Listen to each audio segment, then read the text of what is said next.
Hello everyone, আসসালামু আলাইকুম। আমার সামনে দেখছেন একটি 10 কেবি জেনারেটর। আর আজকে আমরা এই জেনারেটরটির এভিআরটাকে চেঞ্জ করেছি। আমি যদি আপনাদেরকে দেখাই, আগে যে এভিআরটা ছিল সেটা হলো এটা, আর এটার ওয়্যারিং কানেকশনটা একটু দেখেন। এখানে যদি আপনারা তাকান, এটার ওয়্যারিংটা হচ্ছে, আমি যদি আপনাদেরকে একটু ভালোভাবে দেখাই, এই যে হলুদ তার দেখা যাচ্ছে 3টি আর নীল তার দেখা যাচ্ছে 2টি, এখানে 5টি, আর এখানে দেখা যাচ্ছে লাল এবং কালো 2টি, মোট 7টি কেবল দেখা যাচ্ছে এই এভিআরটার ভিতরে। এই 7টি কেবল থেকে আমি কিভাবে 4টি কেবলে কনভার্ট করলাম সেটাই আপনাদেরকে আজকে দেখাবো। ওকে, এবার যদি আমরা একটু দেখাই, আমার সামনে এখন যে এভিআরটি দেখছেন এটা হচ্ছে একটি বাংলা এভিআর। আর আমি এখানে কি করেছি দেখেন, ওটা থেকে যে লাল আর কালো তারটি কেটেছি ওটা এটার সাথে যুক্ত করে দিয়েছি। এটা হচ্ছে X1,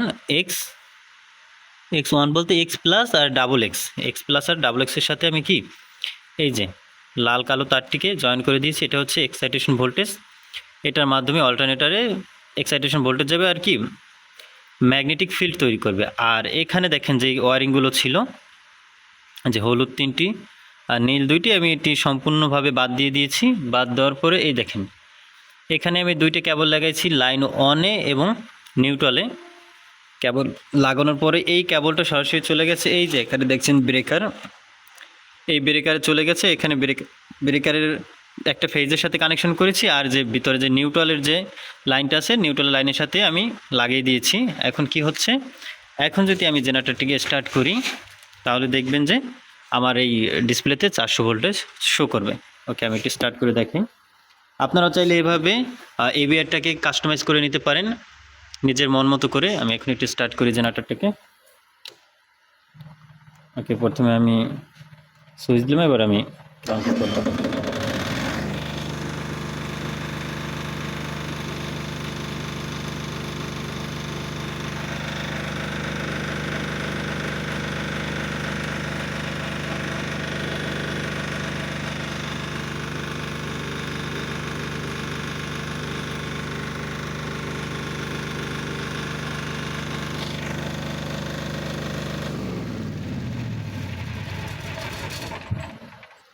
ওকে এভরিওয়ান, আপনারা দেখতে পারলেন খুব সহজে কিভাবে এরকম একটি এভিআর থেকে এরকম এভিআরে আপনারা কনভার্ট করবেন এবং আপনাদের জেনারেটরটাকে আবার সচল করে ফেলবেন।